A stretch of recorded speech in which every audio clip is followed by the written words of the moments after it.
Hi, xin chào mọi người, mình tên là Icy. Hôm nay mình sẽ kể cho các bạn nghe về chuyện tụi mình cầu hôn như thế nào, kết hôn như thế nào và làm đám cưới như thế nào ở Việt Nam và Hàn Quốc. Thì nói về chuyện cầu hôn á, thì mình và anh xã là hai người hai nước khác nhau. Ảnh là người Hàn Quốc, còn mình là người Việt Nam. Nhưng mà tụi mình lại gặp nhau ở đất nước thứ ba. Cho nên là tụi mình không có giống như người khác là có thể tạo bất ngờ. Anh quỳ xuống cầu hôn, em có đồng ý lấy anh không? Dạ em đồng ý. Thì tụi mình không có được như vậy. Tụi mình là phải lên kế hoạch đàng hoàng, chuẩn bị đàng hoàng rồi mới có thể tiến tới chuyện hôn sự. Cho nên là mình cũng chuẩn bị thẳng tâm lý rồi, là không có bất ngờ gì hết, không có gì hoành tráng hết. Nhưng mà anh rể của mình á thì rất là dễ thương. Một tuần trước khi tụi mình làm đám cưới á thì ảnh mới làm cho mình một bất ngờ. Thì ảnh trang trí phòng lại với hoa nè, nến nè, bánh kem nè, bong bóng nè, rồi tim tiếp gì sùm nè. Xong rồi ảnh mới quỳ xuống đưa nhẫn cho mình, hỏi mình muốn lấy ảnh không. Mà lúc đó là đã chuẩn bị xong hết rồi nha. Là thiệp cưới đã gửi rồi, bàn cưới cũng đã đặt rồi, áo cưới đã may rồi, chỉ cần bay sang là làm đám cưới liền luôn. Mà ảnh vậy mà một tuần ảnh vẫn làm cho mình bất ngờ vậy. Lúc đó thì nói chung là cảm động nhiều.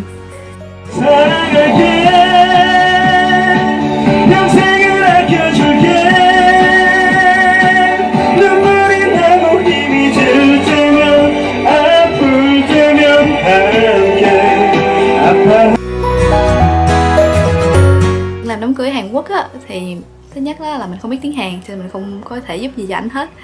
Thứ hai á là người ta theo đạo Thiên Chúa, mình thì không theo đạo. Tụi mình mới nghe lời bố anh ấy là làm đám cưới ở trong nhà thờ. Thì không giống như nhà thờ bên Tây á, là nhà thờ bằng gạch xây ở một bên, làm đám cưới bên trong đó, xong rồi người ta dắt ra vườn rồi tổ chức tiệc này nọ.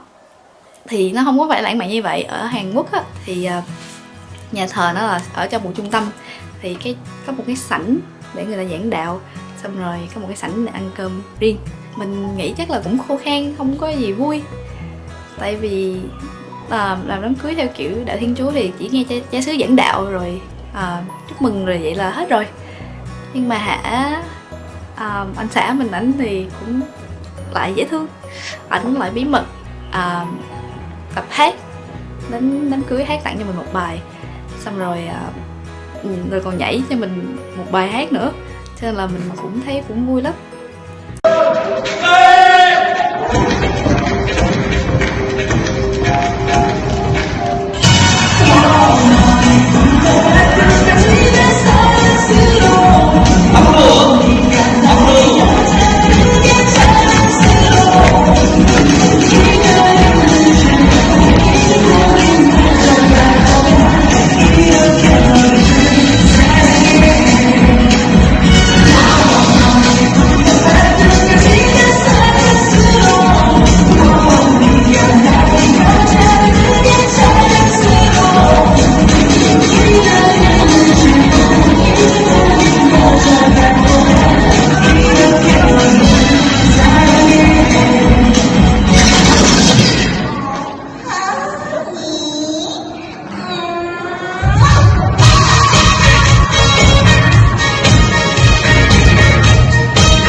Tại vì gia đình theo đạo cho nên là nó rất là trang nghiêm.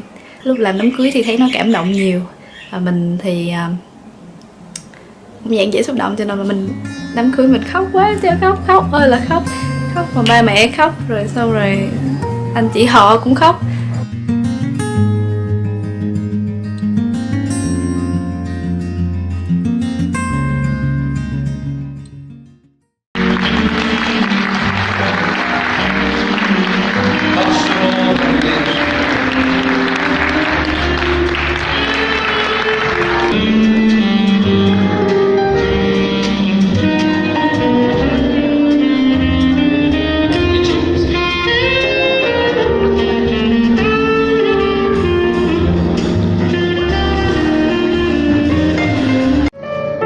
우리 신랑이 가서 꼭 한번 안아드릴까요? 네. 아버님, 어머님은 한번 꼭 안아주세요. 또 사위 사랑은 장모님 사랑이라고 합니다. 예, 사위가 아니라 아들입니다. 아들처럼 쌍수 부모님께 인사를 드릴게요. 예쁘게 잘 살게요. 그 마음을 담아서, 그리고 또 사랑하고 감사한 마음을 담아서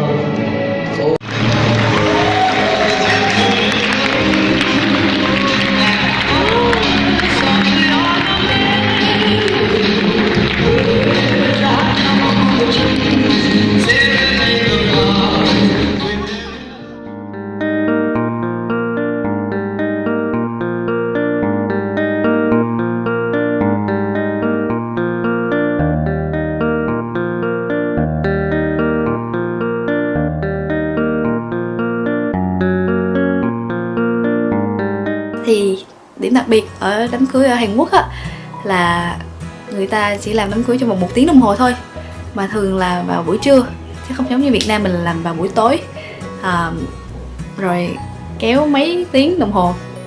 Ở Hàn Quốc á, là người ta làm đám cưới ở bên trong nhà thờ, trong sảnh 1 tiếng đồng hồ, xong rồi sẽ đi ra một chỗ khác, một cái khu khác để mà ăn trưa. Thì khách mời á, có thể lựa chọn ăn trước xong rồi vô dự đám cưới, hoặc là đám cưới xong rồi đi qua ăn, hoặc là có những người sẽ tới ăn gửi tiền mừng xong không dự đám cưới. Cái này mình nghe nói cũng có, mình thấy cũng hơi lạ. Còn một điểm đặc biệt nữa ở đám cưới Hàn Quốc á là người ta dồn khách mời của tất cả các đám cưới khác nhau vào một chỗ để ăn. Thì khi ăn á, nó giống như là một cái tiệc buffet vậy, ai muốn ngồi đâu thì ngồi, ai muốn ăn ở đâu thì ăn, ai muốn ăn gì thì tự đi lấy. Thì nó khác ở Việt Nam ở chỗ là Việt Nam mình thì ngồi một chỗ xong rồi như này có người tới múc đồ ăn cho mình không phải đi đâu hết, mình cũng không phải đụng tay đụng chân gì hết. Rồi xong ở Hàn Quốc ấy, thì cô dâu chú rể sau khi mà thay đồ xong á, đi vào trong sảnh ăn đó thì cũng đi kiếm coi người nào là khách của tiệc mình để mà chào hỏi. Thì cứ đi vòng vòng kiếm như vậy đó, thì mình thấy nó cũng ngộ lạ. Ngay cả em mình cũng nói sao mà ăn ở Hàn Quốc lúc mà ăn tiệc á giống như là học ở trường đại học rồi xong rồi ăn cơm trưa vậy á.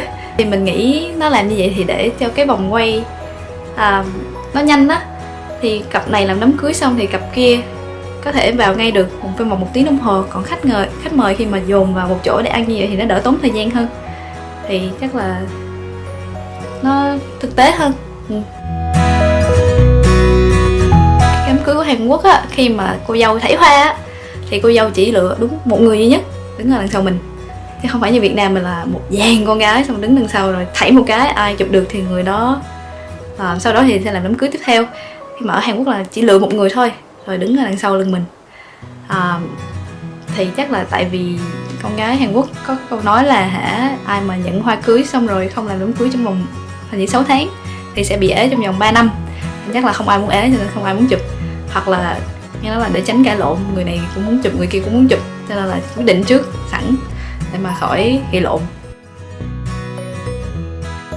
Tụi mình làm đám cưới á, thì là không có mua handbook, cũng không mặc handbook, tại vì mua thì rất là mắc, mà thuê thì cũng nói chung là không rẻ. Theo mình biết thì là khoảng 500 đô để thuê một bộ. Khi mà mình thuê handbook á, thì mình phải làm luôn một cái bàn tiệc truyền thống để đi theo với cái bộ đồ đó. Thì khi mà làm bàn tiệc truyền thống thì mình phải đặt các loại bánh gạo, bánh dùng để làm trong tiệc cưới, mà người ta phải làm tay thì cũng rất là mắc tiền. Cho nên là áo handbook á, không là 500, xong rồi bánh trái gì nữa sẽ cũng là 500, tính ra 1.000 đô. Thì nói chung là mình thấy hơi bị hoang phí, cho nên tụi mình quyết định không làm như vậy.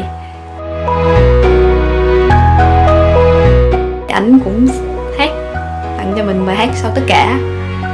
Nói chung thì đám cưới của tụi mình thì ảnh lo hết mình không phải làm gì cả, mình cũng thấy hơi tội lỗi, nhưng mà nói chung là vui và cảm động nhiều. So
cưới Việt Nam chỉ có điểm ngộ là cô dâu chú rể phải đứng chào khách cả tiếng đồng hồ, xong rồi sau khi ăn xong cũng phải đứng ở ngoài chờ khách về cũng cả mấy tiếng đồng hồ.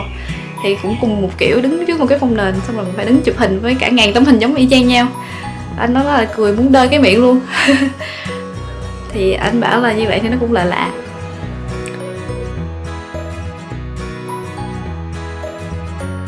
Lúc đầu á, thì mình nghĩ là làm đám cưới nó phiền, mình không thích làm đám cưới, nên mình là dạng giống kiểu để tiền xong rồi hai đứa dắt nhau ra biển tự làm đám cưới hai người, rồi xong rồi dùng cái số tiền đó đi du lịch vòng quanh thế giới. Khi mà làm đám cưới như vậy thì mình mới cảm nhận được mình được yêu thương như thế nào, không chỉ từ chú rể của mình mà còn đối với gia đình bạn bè của mình, người thân của mình. Lúc đó thì mới cảm nhận mình may mắn nhận được nhiều tình thương như vậy. Thì nói chung nếu chọn quay lại mình vẫn sẽ làm đám cưới một lần nữa.